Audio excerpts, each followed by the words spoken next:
নমস্কার, সিটিভিএন পডকাস্টে আপনাদের সকলকে স্বাগত। আপনাদের সঙ্গে রয়েছি আমি বৃষ্টি।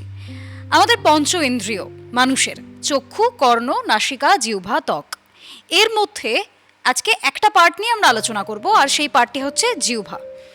এই যে জিভ আমাদের কথা বলা, আমাদের খাওয়া, সমস্ত ক্ষেত্রে আমাদের ওতপ্রোত যে একটা অঙ্গ, সেই অঙ্গতে কখনো কোনো কোনো খামতি যদি হয়, কোনো রোগ যদি হয়, আমরা প্রথমে খুব নেগলেক্ট করি বা বুঝেই উঠতে পারি না কি হয়েছে।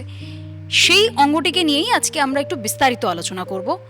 আজকে আমাদের আলোচনার বিষয় জিভে ঘা। জিভে ঘা আমরা অনেকে বুঝতেই পারি না যে আমাদের হচ্ছে, বা বুঝতে পারলেও কতটুকু বুঝতে পারি সেটা নিয়েও যথেষ্ট সন্দেহ রয়েছে।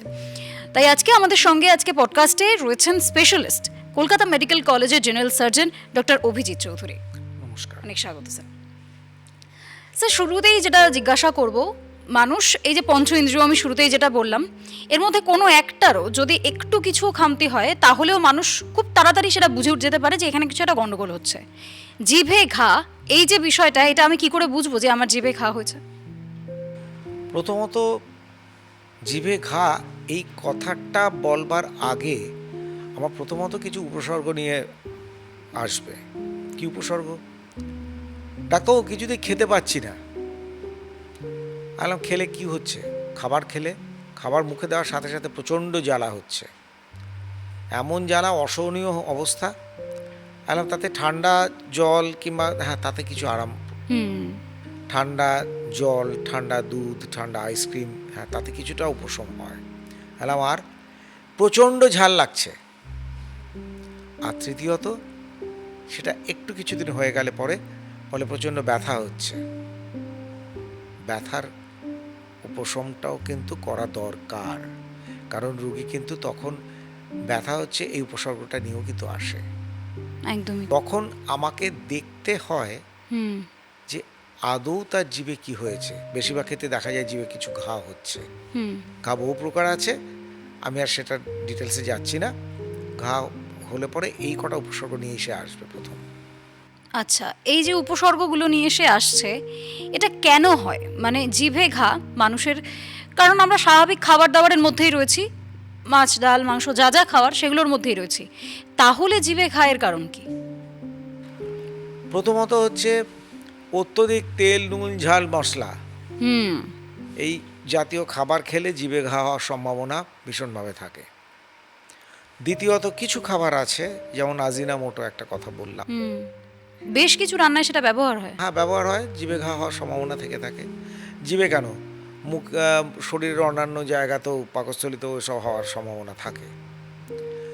তৃতীয়ত, যারা নেশার দ্রব্য ব্যবহার করছেন, যেমন অত্যধিক মদ্যপান, অত্যধিক ধূমপান, এবং বিশেষ করে পান মশলা যত রকম আছে, দোক্তা, সুপুরি, এগুলোতে জিভে ঘা হবে, হতেই হবে। এগুলো হয়, কারো হয়তো 3 বছর পরে হলো, আর কারো 7 বছর পরে হলো, কিন্তু হয়, বেশিরভাগ ক্ষেত্রেই দেখা যায়। আর 2 নম্বর কারণ, এটা 1 নম্বর ধরলাম, আর 2 নম্বর কারণ হচ্ছে দাঁত। দাঁত কারো ক্ষয়ে গেছে, ভীষণ ছুচলো হয়ে গেছে, জিভে আঘাত প্রাপ্তি ঘটছে, সেখান থেকে জিভে ঘা।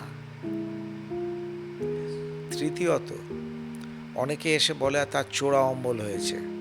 ডাক্তারবাবু, ভীষণ চোরা অম্বল, কী করে বুঝলে? ঘুমের মধ্যে মুখটা ভীষণ টক হয়ে গেল। কেন? তারপর তারপর বলে যে সকালবেলায় উঠে জিভটা কেমন যেন লাগছে, কষ্টা লাগছে, স্বাদটা। সেখান থেকে হতে পারে, বারংবার হচ্ছে, তার চিকিৎসা রয়েছে। আর চতুর্থত যেটা বলবো, বিশেষ করে একটি, সেটা হচ্ছে যারা সুপুরি খায়। সুপুরি এমন একটা জিনিস, মুখের গহ্বরটা পুরোপুরি খুলতে দেয় না। বহুদিন সুপুরি খেলে এটা হয়, সাবমিউকাস ফাইব্রোসিস বলা হয়। সেই রোগটা যখন আসে বেশিরভাগ সময় আওতার বাইরে চলে যায়। এইসব কারণে এগুলো হয়। আমরা তো বর্তমানে আমাদের সমাজ ব্যবস্থায়, বিশেষত কলকাতায়, আমাদের মা ঠাকুমাদেরকে দেখে এসছি। বিশেষত ঠাকুমা দিদা যারা রয়েছেন, তারা দীর্ঘদিন ধরে পান খাওয়ার অভ্যাস তাদের থাকে, সেইটা থেকেই কি তাহলে কোথাও গিয়ে মুখে ঘা বা ক্যান্সারের সম্ভাবনা থাকে? আমাদের শুধু পান খেলাম তাতে কিন্তু হলো না। পানের সাথে ওই জর্দা আর সুপুরি এইটাতে সমস্যা করে। সে আমাদের আগেকার দিনে গ্রাম ঘরে দেখা গেছে, বেশি শহরেতেও দেখা গেছে, যে ওই ঠাকুমা, দিদিমা, পিসিমা এই ধরনের মানুষদের জিভে কিন্তু একটা সমস্যা কিন্তু হয়েছে। তখন জিভে ঘা হিসেবে এরমভাবে নাম দিয়ে এতটা প্রকটীকরণ হয়নি, কিন্তু তাদের জিভে কিন্তু সমস্যা হয়েছে। তারা স্বাদ বুঝতে পারছে না, অত্যধিক ঝাল লাগছে।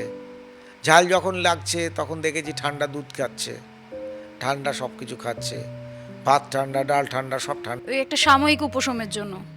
যেহেতু অতটা প্রকটীকরণ হয়নি, তার জন্য অতটা বেশি উদ্বেগটাও যেন অতটা ছিল না, ওই হচ্ছে, আচ্ছা ঠিক আছে। আর দ্বিতীয় কারণ যেটা যেটা এখনও গ্রাম বাংলার মহিলাদের মধ্যে বিশেষ পাই, মহিলাদের যখন হয়েছে অতটা বেশি গুরুত্ব দেওয়ার বিশেষ কিছু নেই। কারণ গুরুত্ব দিলে তাহলে দৈনন্দিন সাংসারিক কাজকর্মটা ব্যাহত হবে। কাজে অত বেশি গুরুত্ব দেওয়া নেই, ওই একটু এই এই যাও এই। আর এছাড়া রয়েছে কিছু হয়তো হাতুড়ে ডাক্তার রয়েছে, ওই পাড়ার ওই অমুক বাবুর কাছে যাও, তুই কী ওষুধপত্র নিয়ে আসছে, খাচ্ছে, কমলো কিন্তু না। সাময়িক হয়তো ওই কি বলবো, মিরাজ বলে, অর্থাৎ মরীচিকার মতো হয়তো সাময়িক একটু উপশম হলো না, ভালো হয়ে গেছো, বাড়ির ছেলেরা, পুরুষরা, কর্তারা তারাও বলে হয়তো ঠিক হয়ে গেছো, ব্যাস আবার দৈনন্দিন জীবনে চলে, আবার সেই মশলা তেল। কিন্তু হলো না। এবার এই না হওয়াতে তার পরিণাম সুদূর বড় আকার নেবে। এবার সোজাসুজিতে যে একটু চিকিৎসা পদ্ধতিতে আসি, এই যে জিভে ঘা হচ্ছে, আমরা যদি একদম শুরুর থেকে যাই, কি কি ধরনের টেস্ট আপনারা করান? প্রথমে টেস্টের আগে বলি, যদি 7 দিনের মধ্যে কমছে না, বাড়ির গৃহ চিকিৎসক কিংবা কাছাকাছি হাসপাতাল যে কোনো জায়গায় যদি যায়, তাহলে টেস্টের খুব একটা দরকার পড়ে না। আমার ওই গৃহ চিকিৎসক যে যে বিধিনিষেধগুলো বলবে সেটা মানব, আর দু একটা ওষুধ যেটা দেবে সেটা খাবো। তাতেই দেখা গেছে 90 থেকে 95% ভালো হয়ে গেছে। এবার দেখা গেল কমলো না, এবার ঘায়ের ছবিটা বদলাতে শুরু করেছে, একটু ভয়াবহতা ধারণ করছে, তখন আমি এইবার টেস্টের ব্যাপারগুলো আসছে। সাধারণ পরীক্ষার কথা বলছি না, যে পরীক্ষাগুলো আজকাল বিশেষভাবে দরকার তাড়াতাড়ি জানা, প্রথমেই হচ্ছে বায়োপসি। ওই জায়গা থেকে একটু মাংসখণ্ড নিয়ে আমি মাইক্রোস্কোপে দেখে বলে দেবো কী ধরনের হয়েছে, আদৌ ক্যান্সার কি ক্যান্সার না, ক্যান্সার না হলেও কী ধরনের, ক্যান্সার হলেও কী ধরনের, তার চিকিৎসা পদ্ধতি সেইভাবে দাঁড়াবে। আর এছাড়া আজকাল HRCT করা হয়, হাই রেজলিউশন সিটি স্ক্যান করা হয়। কেন? তাহলে বোঝা যায় যে বেশিরভাগ ক্ষেত্রে দেখা যায় জিভে ঘায়ের থেকে ছড়িয়ে পড়ে। যদি ক্যান্সার হয়ে থাকে, একটু পরে যদি আসে ছড়িয়ে পড়ে, সেক্ষেত্রে ছড়িয়ে পড়লে পরে কোন জায়গাটা ছড়িয়েছে কিছুটা পরে দেখা যায়। আর এরপরে তো পেট স্ক্যান রয়েছে, যদি আরও বেশি বেশি দরকার হয় তখন তো পেট স্ক্যান এগুলো রয়েছে। মূলত এই কটাই হয়। ওই কাছের যে রক্ত পরীক্ষা, ওগুলো তো সকলেরই করতে হয়, সেটা আর আমি বললাম না। মূলত 3-4টেই বিশেষ জিনিস করা, টেস্ট করতে হয়। আর তারপরে চিকিৎসা পদ্ধতি, মানে আপনারা মেডিকেশনস কি কি করেন? প্রথমত বলে দিলাম যে বেশিরভাগই তো গৃহ চিকিৎসকের কাছে গেলে জিভে ঘা এগুলো যে যা বিধিনিষেধ দেবে সেটা মানতে হবে, আর টুকটাক যে ওষুধপত্র যা দিয়েছে সেটা তো খেয়ে নিলে ঠিক হয়ে গেল। যেখানে ঠিক হচ্ছে না, অর্থাৎ দেখা গেছে যে ক্যান্সারটা এবার হয়ে গেছে, যদি গোড়ার দিকে আসে তাহলে কিন্তু চিকিৎসা করলে দেখা গেছে 90 থেকে 95%। বেশ, মানে ভালো হয়ে যাওয়ার সম্ভাবনাটা এক্ষেত্রে অনেকটা বেশি। হয়ে যাওয়ার সম্ভাবনা ভীষণ বেশি, কিন্তু মনে রাখতে হবে গোড়ার দিকে আসতে হবে। হুম।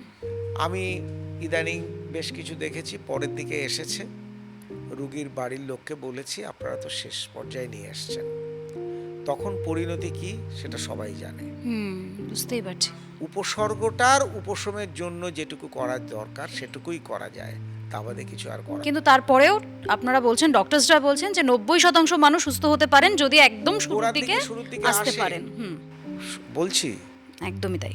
তারা কিন্তু সুস্থ হতে পারে। একদমই 90% মানুষ সুস্থ হতে পারেন। জিভে ঘা কিন্তু ভয় পাওয়ার বিষয় নয়। আপনারা আসুন, ডাক্তারদেরকে তাদের সাথে দেখা করুন, তাদের পরামর্শ নিন, তাদের মেডিকেশনস নিন, নিজেরা সুস্থ থাকুন, ভালো খাবার দাবার খান, আর সিটিভিএন এর পডকাস্ট দেখতে থাকুন। নমস্কার।